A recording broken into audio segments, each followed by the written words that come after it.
My name is Gigi. And I'm Evie, and we're one half of Public Figures. It is true. With a friendship between us coming up to 10 years, thanks to the Melbourne independent music scene. We've both been involved in the Melbourne music scene since we were about 14, from playing in our first bands to organising youth events through the push. Music has been a through line in both of our lives.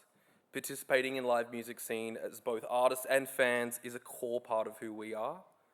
Playing our very first show as Public Figures at the beloved Old Bar, with hundreds of shows under our belt, we know firsthand the incredibly important role smaller venues and spaces are to nourishing an artist's early development. These venues provide the very first stepping stones to getting out of the rehearsal room and onto the stage. Without them, there is no live music, there's no musicians, and there's no heartbeat left in Melbourne. The walls of these venues, like the Tote, the Gem, Old Bar, Last Chance Rock and Roll Bar, have seen countless bands and artists build their confidence, find community, hone their craft, and experience joy day in and day out, helping artists reach and keep dedicated audiences from the ground up.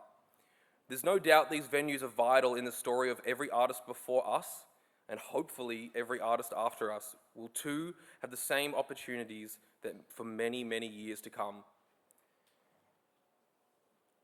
It's pretty obvious that there's been a shift since COVID, with smaller venues forced to close due to financial difficulties, with 158 venues closing from 2019 to 2023, and a number that's only rising. These closures directly impact artists who are trying to get their foot in the door, as well as artists who are developing sustainable careers. If it wasn't for small venues, I know for a fact that we would not be here today.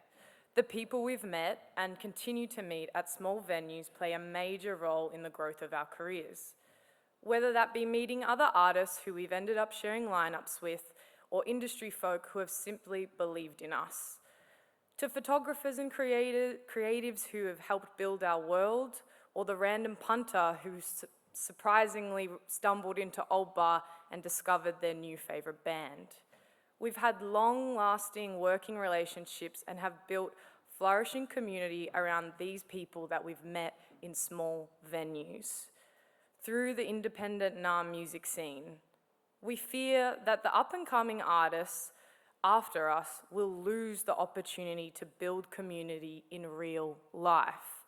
If small venues continue to close, it begins at the dive bars, not online, or through streaming services, but in the 100-cap rooms, where like-minded people can share ideas and passion to build their craft and careers.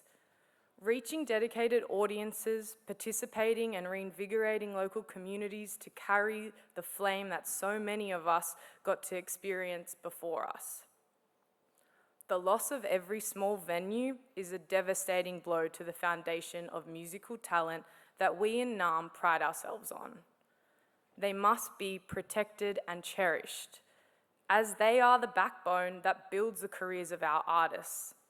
If they go, we will see an unprecedented loss of the music that shapes our lives.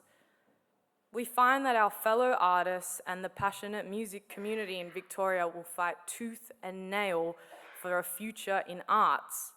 We saw that with the Save the Tote campaign by the brilliant Shane and Leanne at Last Chance. This city loves its music and knows its core values, and that it all stems from small venues and the history we have built on the sticky carpets. What happens on stages in NAM is unparalleled to what can happen online.